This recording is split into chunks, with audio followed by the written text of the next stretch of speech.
Segundo capítulo. La vitrina de Trafalgar. En tierra solo hay problemas, Dr. Halften. ¿Cómo afrontar los temporales? Después supo que fue como saltar al vacío, y eso resultaba singular en el caso de Coy, que no recordaba haber tomado un rumbo precipitado en su vida. Era del tipo de gente que en el cuarto de derrota de un buque emplea el tiempo necesario en trazar a conciencia cualquier recorrido sobre la carta náutica. Antes de verse a la fuerza en tierra y sin barco, esa había sido fuente de satisfacciones en una profesión donde tales cosas contaban a la hora de lograr un trayecto seguro entre dos puntos situados en distinta latitud y longitud geográfica. Había pocos placeres comparables a pasar largo rato entre cálculos de rumbo, abatimiento y velocidad, previendo que el cabo tal o el faro mengano aparecerían 2 días más tarde, sobre las 6 de la mañana, y a unos 30 grados por la mura de babor, y luego aguardar esa misma hora en la regala húmeda por el relente de la madrugada con los prismáticos en los ojos, hasta ver aparecer exactamente en el lugar previsto la silueta gris o la luz intermitente que, una vez cronometrada su frecuencia de destellos o ocultaciones, confirmaba la exactitud de los cálculos. Siempre, al llegar ese momento, Coy modulaba una sonrisa para sus adentros, una sonrisa serena y satisfecha. Luego, recreándose en la confirmación de aquella certeza obtenida de las matemáticas, de los instrumentos de a bordo y de su competencia profesional, iba a apoyarse en un ángulo del puente, junto a la sombra silenciosa del timonel, o se ponía un café tibio del termo, contento de encontrarse allí en un buen barco, en vez de formar parte de aquel otro mundo incómodo, hecho de tierra, por suerte reducido a un leve resplandor detrás del horizonte.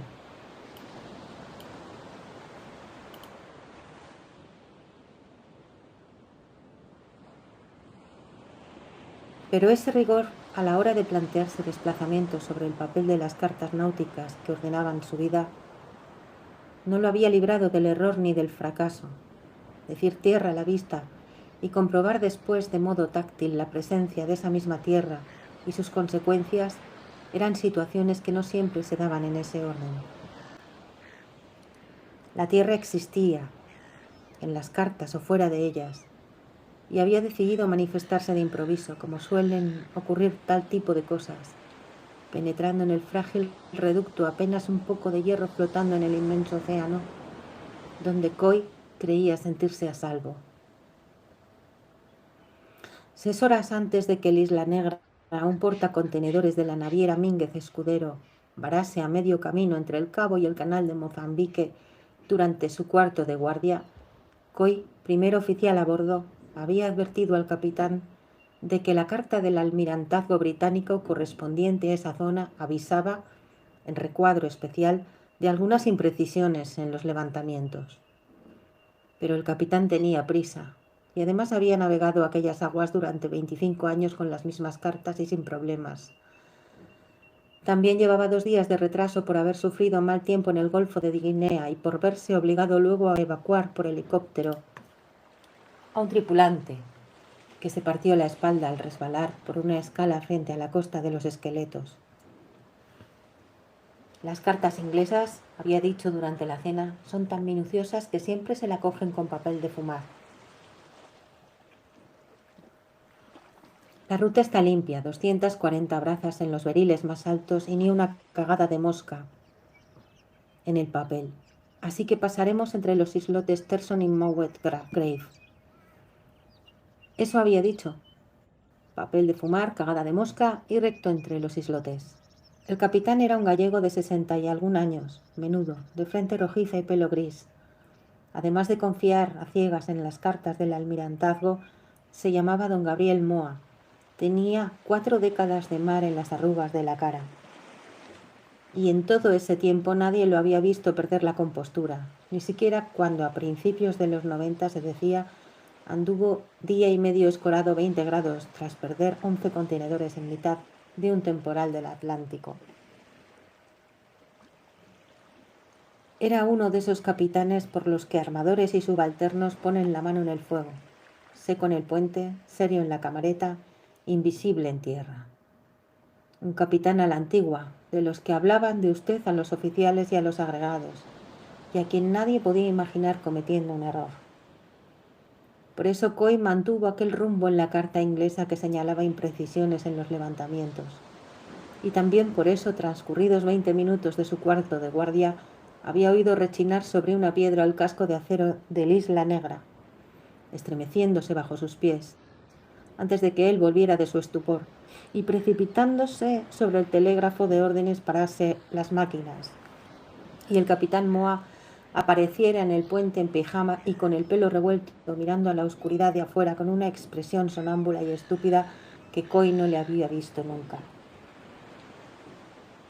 El capitán solo había balbuceado, no puede ser, 3 veces, una detrás de otra. Y luego, siempre tan desconcertado como si no estuviera del todo despierto, murmuró un débil: «Paren las máquinas», cuando las máquinas llevaban ya 5 minutos paradas, y el timonel seguía inmóvil con las manos en la rueda, observándolos alternativamente a él y a Coy.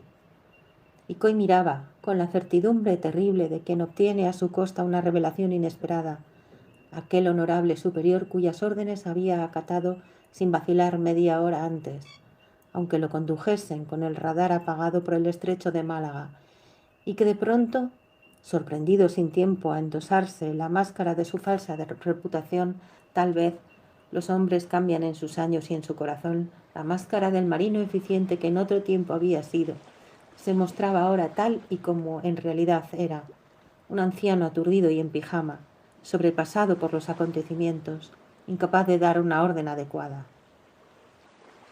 Un pobre hombre asustado que de pronto veía esfumarse su pensión de retiro tras 40 años de servicio. La advertencia de la carta inglesa no era en vano.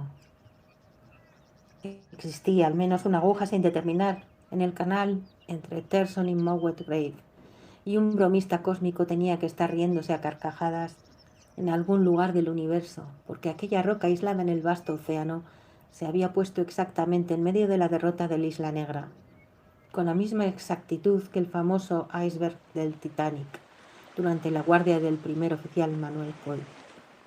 De cualquier modo, ambos, capitán y primero, habían pagado por ello.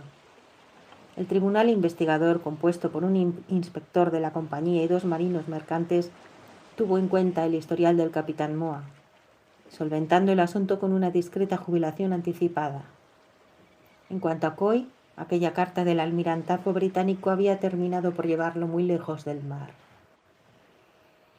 Ahora estaba en Madrid, inmóvil junto a una fuente de piedra donde un niño de hierática sonrisa estrangulaba a un delfín. Y parecía un náufrago, recién llegado a una playa ruidosa en plena temporada. Tenía las manos en los bolsillos y entre la multitud de automóviles y el estrépito de feroces bocinazos miraba de lejos el galeón de bronce que presidía la entrada del número 5 del Paseo del Prado. Ignoraba la precisión del levantamiento hidrográfico en la derrota que se proponía seguir, pero ya dejaba atrás de sobra en su conciencia el punto en que aún es posible virar de bordo y cambiar a un rumbo. El sextante Wim-Saint-Plath que su amigo Sergi Solans había adquirido por fin a un precio razonable bastaba para pagarle el billete de tren Barcelona-Madrid usado la noche anterior y para un fondo de supervivencia con flotabilidad garantizada por 2 semanas, del que una parte abultaba en el bolsillo derecho de sus tejanos y la otra se hallaba en la bolsa de lona que había dejado en la consigna de la estación de Atocha. Ahora eran las 12:45 de un soleado día de primavera y el tráfico discurría abigarrado y ruidoso en dirección a la plaza de Cibeles, junto al Palacio de Correos que flanqueaba el cuartel general de la Armada y las dependencias del Museo Naval. Media hora antes, Coy había hecho una visita a la Dirección General de la Marina Mercante, situada a un par de calles más arriba, para comprobar si prosperaba su recurso administrativo. La encargada del departamento, una mujer madura de sonrisa amable que tenía una maceta con un geranio sobre la mesa, dejó de sonreír cuando, tras pulsar una tecla de su ordenador, el expediente de Coy apareció en la pantalla. «Denegado el recurso», había dicho entonces con voz impersonal. «Recibirá la notificación por escrito». Luego se desentendió de él, volviendo a sus asuntos. Quizá desde aquel despacho a 300 millas náuticas de la costa más próxima, la mujer alentaba un concepto romántico del mar, y no le gustaban los marinos que tocaban fondo con sus barcos. O tal vez solo fuese lo contrario, una funcionaria objetiva, desapasionada, para quien una varada en el océano Índico apenas se diferenciaba de un accidente de carretera, y un marino suspendido de empleo en la lista negra de los armadores no le parecía distinto de cualquier individuo privado del permiso de conducir por un juez riguroso. Lo malo, había reflexionado Coy mientras bajaba las escaleras camino de la calle, era que en tal caso la mujer no andaba del todo desencaminada. En un tiempo en que los satélites marcaban rutas y waypoints, el teléfono móvil barría de los puentes a los capitanes habilitados para tomar decisiones, y cualquier ejecutivo podía gobernar desde un despacho transatlánticos o petroleros de 100.000 toneladas. Poco iba del marino que varaba un barco al camionero que se salía de la carretera por perder los frenos o conducir borracho. Aguardó, concentrado en sus siguientes pasos, hasta que los pensamientos amargos quedaron lejos y a la deriva. Entonces se decidió por fin. Mirando a uno y otro lado, esperó a que un semáforo cercano hiciera disminuir la intensidad del tráfico, y después caminó con decisión bajo los castaños cubiertos de hojas jóvenes, cruzó la calle y anduvo hasta la puerta del museo, donde dos infantes de marina con franja roja en el pantalón, correaje y casco blancos miraron con curiosidad su chaqueta cruzada antes de hacerlo pasar bajo el arco detector de metales. Le hormigueaba el estómago cuando ascendió por la amplia escalera, torció a la derecha en el rellano y al cabo se vio ante el mostrador de la librería del vestíbulo, junto a la enorme rueda doble del timón de la corbeta Nautilus. A la izquierda estaba la puerta de administración y servicios, y a la derecha la entrada a las salas de exposición. Había cuadros y maquetas de barcos en las paredes. Un marinero de uniforme y expresión aburrida sentado tras un pupitre, y un civil a otro lado del mostrador donde se vendían libros, grabados y recuerdos del museo. Se pasó la lengua por los labios. De pronto sentía una sed espantosa. Luego se dirigió al civil. «Busco a la señorita Soto». La boca seca le enronquecía la voz. Echó un rápido vistazo a la puerta de la izquierda, temiendo verla aparecer allí, sorprendida o incómoda. «¿Qué diablos haces aquí?», etcétera. Había pasado la noche despierto, la cabeza apoyada en su reflejo de la ventanilla, meditando lo que iba a decir, pero ahora todo se le borraba de la cabeza, como una estela en la popa. Así que, reprimiendo el impulso de dar la vuelta y largarse, se apoyó sobre un pie y luego sobre el otro, mientras el hombre del mostrador lo estudiaba. Era de mediana edad, con gafas gruesas y aspecto amable. «¿Tánger Soto?», asintió, con una suave sensación de irrealidad. Era extraño, pensó, oír aquel nombre en boca de una tercera persona. A fin de cuentas, concluyó, ella tenía una existencia real. Había gente que le decía hola, adiós y todas esas cosas. «Eso es», dijo. No era extraño, sino absurdo, pensó de pronto, aquel viaje, y su bolsa en la consigna de Atocha, y su presencia allí para encontrarse con una mujer a la que solo había visto un par de horas una noche en toda su vida. Una mujer que ni siquiera lo esperaba. «¿Ella lo espera a usted?», se encogió de hombros. «Tal vez». El del mostrador repitió ese tal vez, en aire pensativo. Lo observaba con suspicacia y Coy lamentó no haber tenido ocasión de afeitarse esa mañana. La barba, rasurada la noche anterior, a punto de ir a la estación de Sands, empezaba a oscurecerle el mentón. Alzó la mano para tocárselo, conteniendo el ademán de medio camino. «La señora Soto ha salido», respondió el hombre del mostrador. Casi aliviado, Coy asintió. Por el rabillo del ojo vio que el marinero del pupitre, medio inclinado sobre una revista, miraba su calzado y los raídos tejanos. Por suerte, pensó, había cambiado las zapatillas blancas por unos viejos mocasines de suela náutica. «¿Volverá hoy?». El hombre le echó un rápido vistazo a la chaqueta marina, intentando establecer si aquel paño oscuro garantizaba algo respetable en su interlocutor. «Puede que sí», dijo, tras considerarlo un poco. «No cerramos hasta la 1:30». Coy miró su reloj y luego indicó la primera sala. A fondo se veían dos grandes retratos de Alfonso XII e Isabel II, a los lados de una puerta que mostraba vitrinas, modelos de barcos y cañones. Entonces esperaré ahí dentro, como guste. ¿Le avisará cuando llegue? Me llamo Coy. Ahora sonreía. La ausencia de ella significaba un aplazamiento oportuno, y eso lo tranquilizaba. El del mostrador pareció relajarse ante aquella sonrisa fatigada y sincera, producto de 6 horas de tren y 6 cafés. Claro. Cruzó la sala, amortiguados sus pasos por las suelas de goma sobre la tarima de madera. El miedo que le había atenazado las tripas dejaba sitio a una incertidumbre incómoda, parecida a sentir que el barco da un bandazo, alargar una mano en busca de asidero y no hallarlo donde se supone que tiene que estar. De modo que procuró tranquilizarse prestando atención a los objetos que tenía a su alrededor. Pasó junto a un cuadro enorme. Colón y sus hombres en tierra junto a una cruz, gallardetes al fondo y el azul caribeño con los indígenas inclinándose ante el descubridor, ignorantes de lo que les esperaba. Y torció a la derecha, deteniéndose ante las vitrinas con instrumentos náuticos. La colección era estupenda, y admiró la ballestina, los cuadrantes, los cronómetros Arnold y la extraordinaria colección de astrolabios, octantes y sextantes de los siglos XVIII y XIX, por los que sin duda alguien estaría dispuesto a pagar mucho más de lo que él había obtenido por su modesto Whimsimpla. Había pocos visitantes en el museo, más amplio y luminoso de lo que creía recordar. Un anciano estudiaba minuciosamente un gran mapa apaisado de Gibraltar. Un matrimonio joven con aspecto extranjero miraba las vitrinas de la sala de los descubrimientos, y un grupo de colegiales escuchaba las explicaciones de su profesor en la estancia del fondo, dedicada al rescate del galeón San Diego. La claridad cenital de las grandes lumbreras del techo iluminó a Coy mientras deambulaba por el patio central. De no obsesionarlo el recuerdo de la mujer que lo había llevado allí, habría disfrutado de veras con los modelos de navíos de línea y fragatas, completamente aparejados o en secciones de medio casco, que mostraban la compleja arquitectura interior de los buques. No había vuelto a verlos desde su última visita al museo 20 años atrás, cuando se accedía al recinto por la calle Montalbán, y él era aún estudiante de náutica.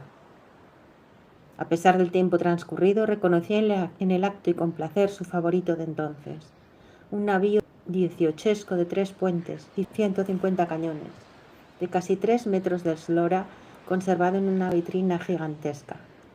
El modelo de un barco que no llegó a surcar los mares porque no se construyó nunca. Aquellos eran marinos, se dijo, como tantas otras veces se había dicho, estudiando la jarcia, el velamen y la arboladura del barco a escala, admirando las largas gavias por las que hombres duros y desesperados debían avanzar manteniendo el equilibrio sobre inestables marchapiés, aferrando la lona en mitad de temporales y de combates, con el viento y la metralla silbando y el mar implacable abajo, junto a la cubierta que oscilaba, bajo los palos. Por un momento Coy se dejó llevar junto al navío, abstraído en el ensueño de largas cazas al amanecer, entre dos luces, de velas fugitivas en el horizonte, cuando no existían el radar ni los satélites ni la sonda electrónica, y los barcos eran cubiletes danzando en la boca del infierno, y el mar un peligro mortal, pero también todavía un refugio inexpugnable, frente a todas las cosas, los problemas, las vidas ya vividas o por vivir, muertes pendientes o consumadas que se dejaban atrás, en tierra. Llegamos demasiado tarde a un mundo demasiado viejo. Había leído alguna vez en algún libro. Llegamos demasiado tarde, por supuesto. Llegamos a barcos y a puertos y a mares que son demasiado viejos, cuando los delfines moribundos huyen de la proa de los barcos. Conrad ha escrito 20 veces la línea de sombra. Long John Silver es una marca de whisky y Moby Dick se ha convertido en la ballena buena de una película de dibujos animados. Junto a la réplica a escala natural de un trozo de mástil del navío Santa Ana, Coy se cruzó con un oficial de marina. Vestía uniforme impecable de la Armada. Tenía buen aspecto y lucía sobre las bocamangas la coca en el tercer galón dorado de capitán de fragata. El marino se fijó detenidamente en Coy, que le sostuvo la mirada hasta que el otro apartó la vista y sus pasos se alejaron hacia el fondo de la sala. Luego transcurrieron 20 minutos. Al menos una vez cada minuto intentó concentrarse en las palabras que iba a pronunciar cuando ella apareciera, si es que lo hacía.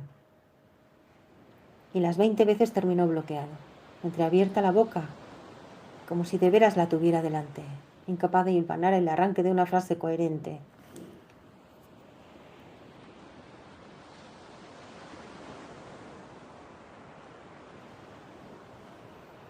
Estaba en la sala consagrada a la batalla de Trafalgar, bajo un óleo que representaba una escena del combate naval, el Santa Ana contra el Royal Sovereign, y de improviso el hormigueo volvió a recorrerle el estómago, asestándole, y esa era la palabra exacta, una acuciante necesidad de huir de allí. Pica en ancla, imbécil, se dijo, y con eso pareció despertar de un sueño, y quiso salir despavorido escaleras abajo, para meter la cabeza bajo un grifo de agua fría y sacudirla hasta despejar la confusión que reinaba dentro. Maldita sea mi estampa, se increpó. Maldita sea mi estampa 20 veces pares, señora Soto. Ni siquiera sé si vive con un hombre o si está casada. Se volvió, retrocediendo indeciso. Sus ojos se detuvieron al azar en la inscripción de una vitrina. Sable de abordaje que ceñó don Carlos de la Rocha en el combate de Trafalgar, siendo comandante del buque Antilla. Entonces alzó la vista y vio a Tánger Soto a su espalda, reflejada en el cristal. La vio allí inmóvil, callada sin haberla oído llegar, mirándolo, con una expresión entre sorprendida y curiosa, lo mismo de irreal que la primera vez, tan imprecisa como una sombra que estuviese encerrada en la vitrina y no fuera de ella. Coy no era un hombre sociable, y ya dijimos que eso, junto con algunos libros y una visión precozmente lúcida de los ángulos oscuros del ser humano, lo había llevado desde muy temprano al mar. Sin embargo, ese punto de vista o posición no era del todo incompatible con cierto candor que a veces descollaba en sus actitudes, en su forma de quedarse quieto o silencioso mirando a los otros, en el modo algo torpe con que se desenvolvía en tierra firme, o en el punto sincero, desconcertado, casi tímido que tenía su sonrisa. Había embarcado muy joven, empujado más por intuiciones que por certezas, pero la vida no maniobra con la precisión de un buen buque, y las amarras fueron cayendo al mar poco a poco, enredándose a veces en las hélices o arrastrando consecuencias. Respecto a eso hubo mujeres, por supuesto, y también hubo un par de ellas que llegaron más allá de la piel, hasta la carne y la sangre y la conciencia, realizando en el conjunto las operaciones físicas y químicas pertinentes, bálsamos analgésicos y destrozos de rigor. LPPI, ley del pago puntual de su importe. A esas alturas aquel rastro era ya solo eso, punzadas indoloras en la memoria del marino sin barco, recuerdos precisos y también indiferentes, más parecidos a la melancolía de los años lejanos, había transcurrido 8 o 9 desde la última mujer importante para Coy, que al sentimiento de verdadera pérdida material o de ausencia. En el fondo, aquellas sombras solo continuaban ancladas en su memoria porque pertenecían al tiempo en que para él todo estuvo en los inicios, cuando en su flamante chaqueta de paño azul y en las palas de las sombreras de sus camisas relucían galones nuevos, y pasaba largo rato admirándolos del mismo modo que admiraba el cuerpo de una mujer desnuda, y la vida era una carta náutica nueva y crujiente, con todos los avisos a la navegación actualizados, tersa superficie blanca aún no marcada por el lápiz y la goma de borrar. Cuando él mismo, ante la vista de la línea de tierra en el horizonte, experimentaba todavía en ocasiones el vago deseo de personas o cosas que esperaban allí.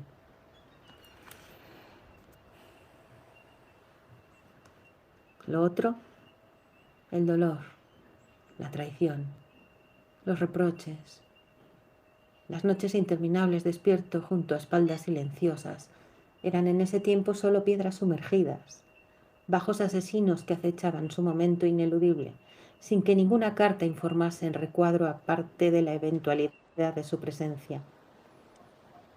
Lo cierto es que no añoraba en concreto esas sombras de mujer, sino que se añoraba a sí mismo, o más bien al hombre que él mismo era entonces.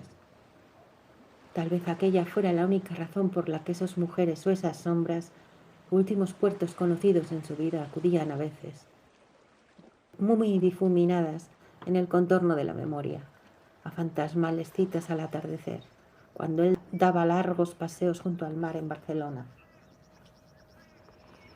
Cuando remontaba el puente de madera del Puerto Viejo mientras el sol poniente enrojecía las alturas de Montjuïc, la torre de Jaime I, los muelles y las pasarelas del embarque de la Transmediterránea, y Coy buscaba en los antiguos muelles y norais las cicatrices dejadas sobre la piedra y el hierro por miles de estacas y cabos de acero, y por barcos hundidos o desguazados hacía décadas. A veces pensaba en aquellas mujeres, en su recuerdo, al caminar por fuera del centro comercial y los cines Mare Magnum, entre otros hombres o mujeres solitarios, aislados, absortos en el atardecer, que dormitaban en los bancos o soñaban mirando el mar, con las gaviotas planeando sobre la popa de pesqueros que cruzaban por el agua roja bajo la torre del reloj. Junto a una viejísima goleta sin velas ni jarcia, que Coy recordaba siempre en el mismo sitio año tras año, con sus maderas agrietadas, descoloridas bajo el viento, el sol, la lluvia y el tiempo, y que a menudo le hacía pensar que barcos y hombres deberían hundirse y desaparecer a su hora, en mar abierto, en vez de pudrirse amarrados a la tierra. Ahora Coy hablaba desde hacía 5 minutos sin apenas interrupción. Estaba sentado junto a una ventana del primer piso del Museo Naval, y cuando se volvía un poco abarcaba las ramas verdes de los castaños extendiéndose a lo largo del Paseo del Prado hacia la fuente de Neptuno. Dejaba caer las palabras como quien llena un vacío que solo es incómodo si se prolongan demasiado los silencios. Hablaba despacio y sonreía ligeramente cuando callaba un momento antes de hablar de nuevo. Su incertidumbre se había esfumado apenas entrevisto el rostro en el cristal. Hacía sus comentarios en tono tranquilo, de nuevo dueño de sí, con objeto de eludir las pausas y retrasar posibles preguntas. A veces desviaba la vista al exterior y luego se volvía de nuevo hacia la mujer. Un asunto en Madrid, decía, una gestión oficial, un amigo. Casualmente el museo estaba allí. Decía cualquier cosa, lo mismo que había hecho la primera vez en Barcelona, con la franca timidez que le era propia. Y ella escuchaba y callaba, un poco inclinada la cabeza y las puntas asimétricas del cabello rubio rozándole el mentón. Y los ojos oscuros con reflejos pavonados parecían de nuevo azul marino, fijos en Coy, en la sonrisa leve, sincera, que desmentía lo casual de sus palabras.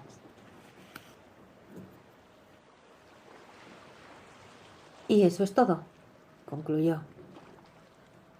Eso no era nada, pues nada había dicho ni hecho todavía, salvo acercarse a la dársena con mucho cuidado, las máquinas en avante poca, mientras esperaba que el práctico subiese a bordo. No era nada, y Tánger Soto lo sabía tan bien como él. Vaya, dijo ella. Estaba apoyada en el borde de la mesa de su despacho, cruzados los brazos y seguía mirándolo reflexiva, con la misma fijeza que antes, pero ahora también sonreía un poco, como si quisiera gratificar su esfuerzo o su calma o su manera de encararla sin esquivarle los ojos, sin alardes presuntuosos ni evasivas forzadas, como si apreciara aquel modo de ponerse ante ella, pronunciar las palabras imprescindibles para justificar su presencia y luego quedarse quieto con la mirada y la sonrisa limpias, sin pretender engañar ni engañarse, aguardando el veredicto.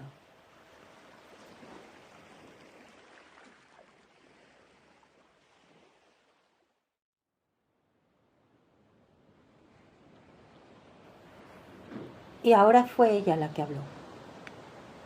Lo hizo sin apartar sus ojos de él, interesada en comprobar el efecto de las palabras o tal vez del tono en que iba pronunciándolas una tras otra.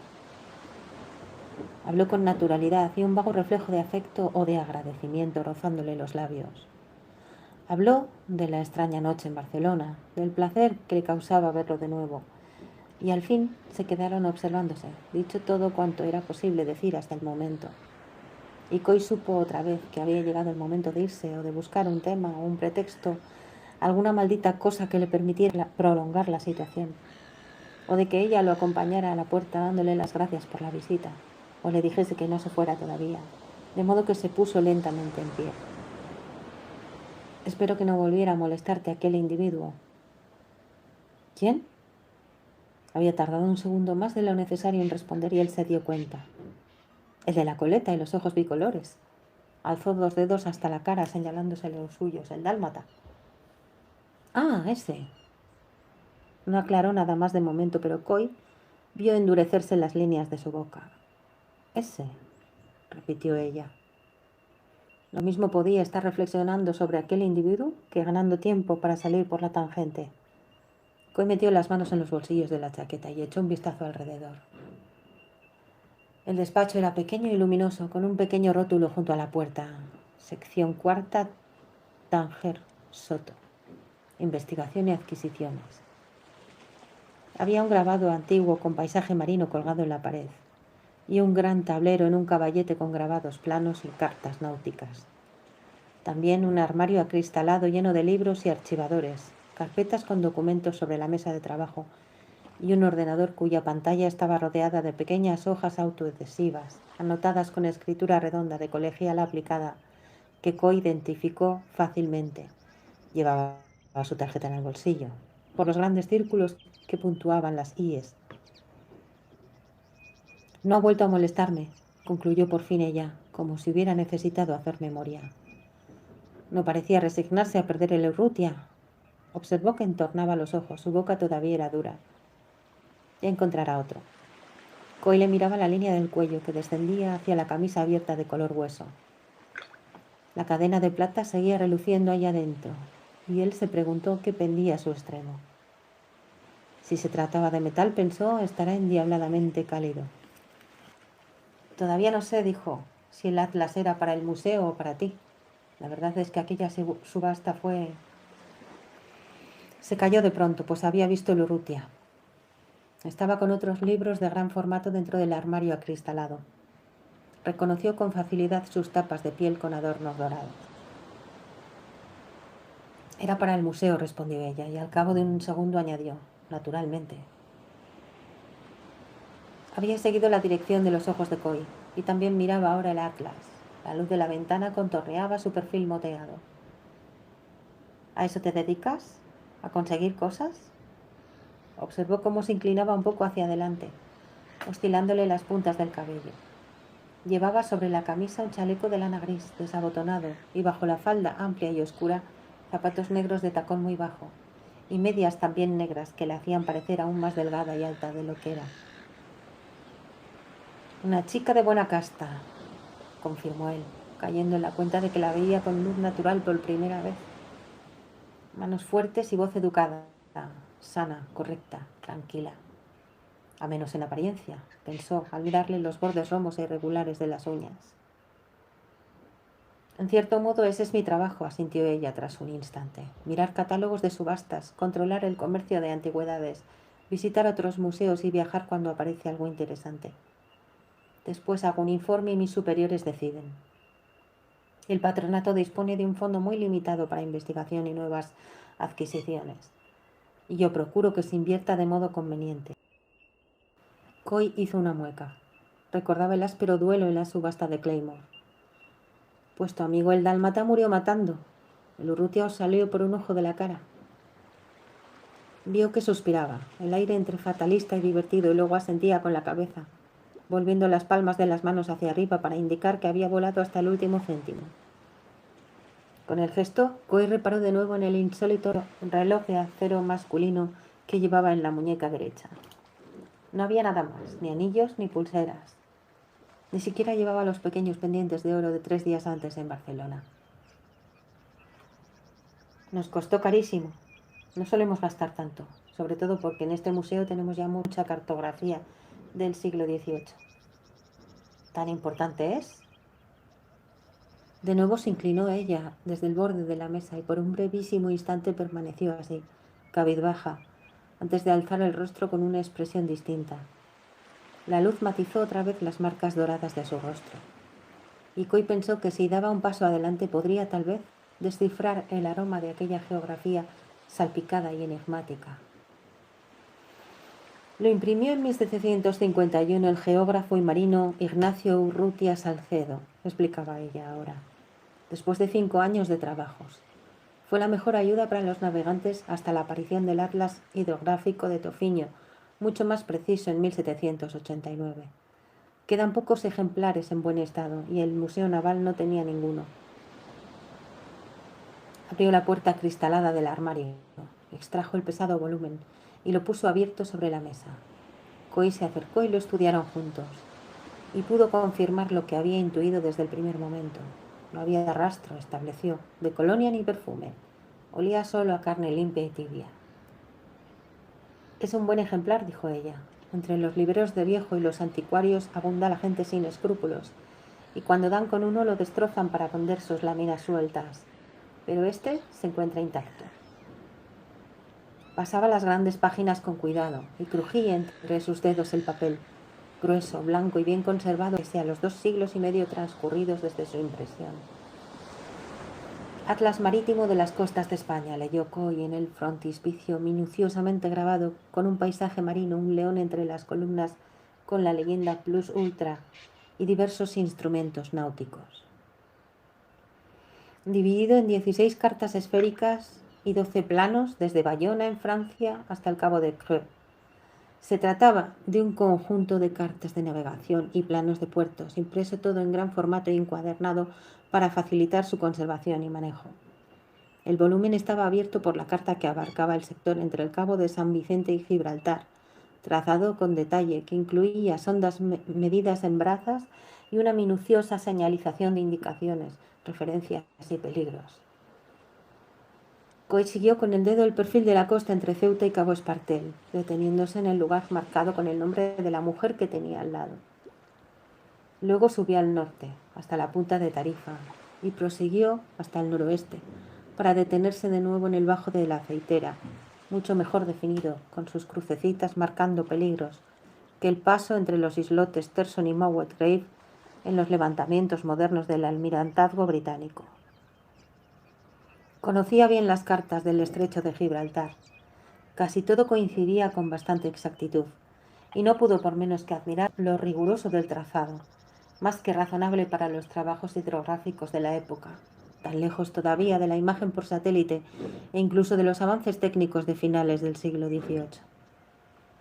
Observó que cada carta tenía las escalas de latitud y longitud detalladas en grados y minutos, la primera a derecha e izquierda del grabado y la segunda graduada 4 veces en relación a 4 meridianos diferentes. París y Tenerife en la parte superior y Cádiz y Cartagena en la inferior. En aquel tiempo, recordó, aún no se había adoptado como referencia universal de longitud el meridiano de Greenwich. Está muy bien conservado, se admiró. Está perfecto. Nadie navegó con este ejemplar a bordo. Coy pasó unas páginas. Carta esférica de la costa de España que comprende desde Águilas y el Monte Cope hasta la Torre Herradora u Horadada, con todos sus bajos puntos y ensenadas. También conocía de memoria aquel escenario, que era el de su infancia, una costa escarpada, hostil, de estrechas calas rocosas con escollos entre pequeños acantilados. Recorrió las distancias sobre el recio papel, Cabo Tiñoso, Escombreras, Cabo de Agua. El trazado resultaba casi tan perfecto como en la carta del estrecho. «Hay un error», dijo de pronto. Lo miró más interesada que sorprendida. «¿Estás seguro?» «Claro. ¿Conoces esa costa? Nací allí. Hasta buceé en ella, sacando ánforas y cosas del fondo». «¿También eres bufo?» Coy chasqueó la lengua, negando con la cabeza. «Nada profesional». Sonreía un poco a modo de disculpa. «Solo trabajos de verano y vacaciones». «Pero tienes experiencia». «Bueno», encogió los hombros, «de joven quizá, pero hace mucho que no me tiro al agua». Ella tenía inclinada la cabeza a un lado, observándolo, pensativa. Luego volvió a fijar la vista en el punto de la carta que todavía señalaba con el dedo. «¿Y cuál es el error?» Se lo dijo.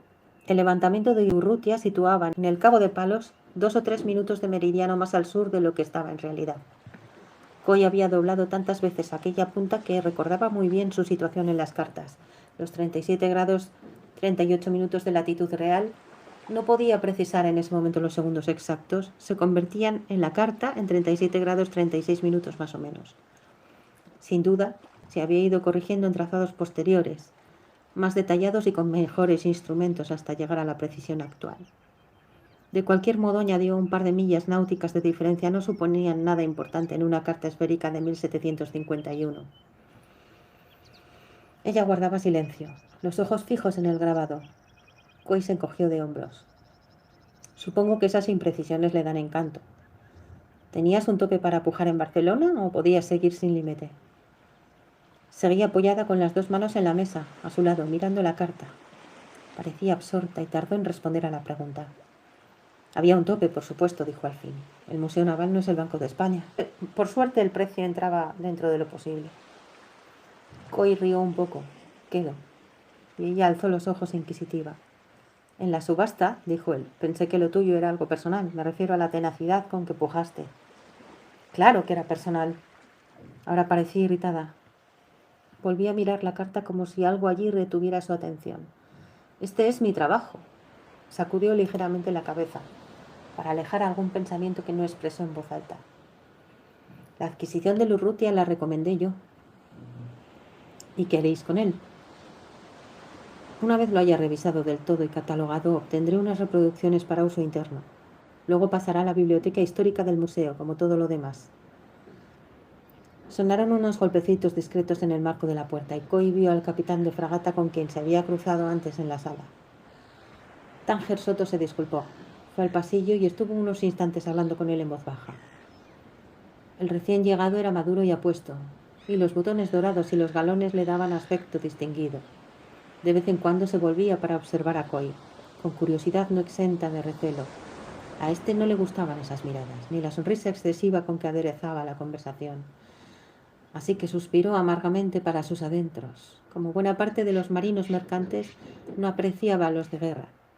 Le parecían demasiado estirados. Practicaban la endogamia, casándose con hijas de otros marinos de guerra. Atiborraban la iglesia los domingos y solían tener demasiados hijos. Además, ya no hacían abordajes ni batallas ni nada, y se quedaban en casa con mal tiempo. Tengo que dejarte unos minutos, dijo ella, no te vayas. Se fue por el pasillo en compañía del capitán de fragata, que antes de irse dirigió a Coy un último y silencioso vistazo. Permaneció éste en el despacho mirando alrededor. Primero otra vez la carta de Urrutia, y luego los objetos que había sobre la mesa, el grabado de la pared, vista 1 del combate de Tolón, y el contenido del armario. Iba a sentarse cuando le llamó la atención el gran caballete con documentos, planos y fotografías que estaba junto a la mesa. Se acercó sin otra intención que matar el tiempo, descubriendo que bajo unas láminas puestas en la parte superior asomaban planos de barcos de vela.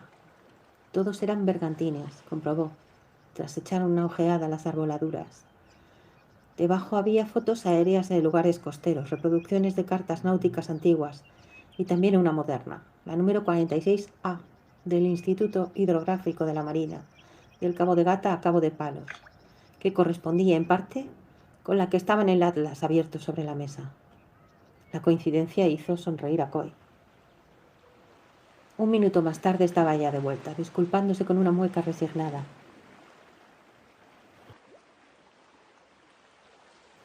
Mi jefe, dijo. Consultas de alto nivel sobre turnos de vacaciones, todo muy top secret. Así que trabajas para la Armada. Ya lo ves. La observó divertido. ¿Eres una especie de soldado, entonces? Nada de eso. El cabello dorado se le movía a un lado y al otro, al negar con la cabeza. Mi rango es de funcionaria civil. Después de licenciarme en Historia hice una oposición. Estoy aquí desde hace 4 años. Tras decir aquello se quedó pensativa, mirando por la ventana. De nuevo entornaba los ojos. Después, muy despacio, como si tuviera algo en la cabeza que no terminaba de írsele del todo, volvió a la mesa, cerró el atlas y fue a meterlo en el armario. Mi padre sí era soldado, añadió. Había una nota de desafío, tal vez de orgullo en sus palabras. Coy asintió para sus adentros. Eso explicaba un par de cosas. Cierta forma de moverse, algunos gestos, incluso esa disciplina serena, algo altiva, por la que parecía regirse en ocasiones. ¿Marino de guerra? Militar. Se retiró de coronel tras pasar casi toda su vida en África. ¿Vive todavía? No. Hablaba sin rastro de emoción. Era imposible saber si le incomodaba o no comentar aquello. Coy estudió los iris azul marino, y estos sostuvieron el escrutinio, inexpresivos. Entonces él sonrió. Por eso te llamas Tánger. Por eso me llamo Tánger.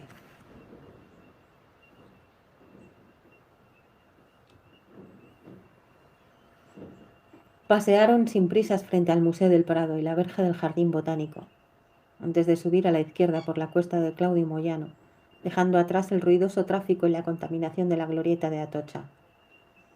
El sol iluminaba las barracas grises y los tenderetes de libros escalonados calle arriba. ¿Qué has venido a hacer a Madrid? Él miraba el suelo ante sus zapatos. Ya había respondido a esa pregunta nada más verla en el museo antes de que ella la formulara. Todos los lugares comunes y pretextos fáciles estaban enunciados. Así que dio unos pasos sin decir nada y al cabo se tocó la nariz. He venido a verte. Tampoco ahora pareció sorprendida ni curiosa. Llevaba un chaquetón ligero de pana abierto sobre la blusa y antes de salir del despacho se había anudado en torno al cuello un pañuelo de seda de tonos otoñales, vuelto a medias. Coy observó su perfil impasible.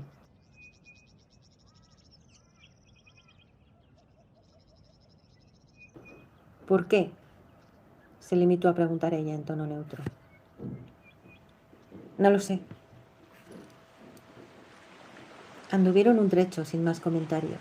Al fin se detuvieron al azar, ante un mostrador donde se apilaban novelas policíacas de lance, como restos de naufragio en una playa. Los ojos de Coy resbalaron por encima de los viejos volúmenes, sin prestar mucha atención. Agatha Christie, George Harmon Cox, Ellery Queen, Leslie Charteris. Tánger cogió uno de ellos. Era una dama. Lo miró un poco con aire ausente y volvió a dejarlo en su sitio. Estás loco, dijo. Siguieron adelante.